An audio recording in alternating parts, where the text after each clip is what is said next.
Baik di soal nomor 4, protoplasma sel disebut sebagai sistem koloid di antara fase sol dan fase gel.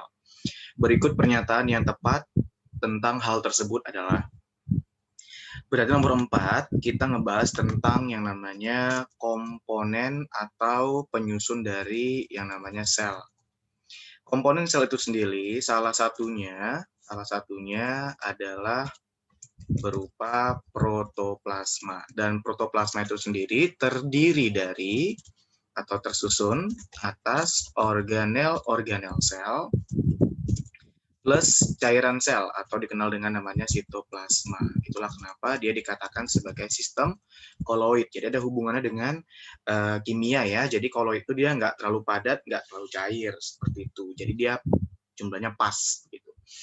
Namun protoplasma ini bisa mengalami perubahan jika berada di kondisi yang bagaimana. Nah, jika berada di larutan yang bersifat isotonis, ya, isotonis itu kan artinya keseimbangan ya. Nah, jadi di sini berarti dia tetap akan jadi koloid saja, tetap jadi koloid karena jumlah air yang masuk dengan jumlah air yang keluar itu tetap sama. Tapi jika protoplasma berada di dalam larutan yang hipertonis, jadi kalau hipertonis itu kan konsentrasinya tinggi.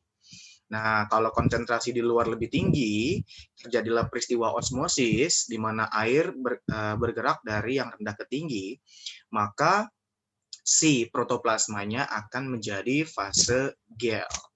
Apa itu fase gel? Di mana di sini dia jumlah padatnya lebih besar dibandingkan jumlah cairannya. Nah, itu kalau dia dalam bentuk fase gel. Oke. Kemudian kalau dia berada di dalam larutan yang hipotonis berarti yang di luar konsentrasinya lebih rendah ya, sehingga air dari lingkungan akan masuk ke dalam si protoplasma dan itu akan menyebabkan dia menjadi fase sol. Di mana fase sol ini berarti jumlah padatnya lebih sedikit dibandingkan jumlah cairannya. Itu dia.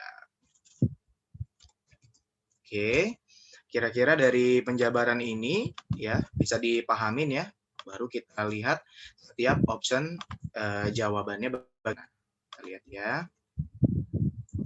Yang A, jika protoplasma hipotonis koloid cenderung fase sol. Nah, katanya koloid cenderung fase sol. Kalau kita lihat berarti kalau dia berada di larutan hipotonis gitu ya, maka dia akan fase sol. Benar ya, ini benar yang A.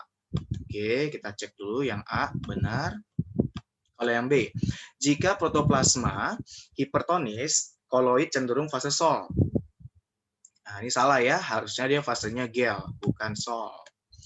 Jika protoplasma hipotonis, maka dia akan menjadi fase gel. Salah ya, harusnya sol.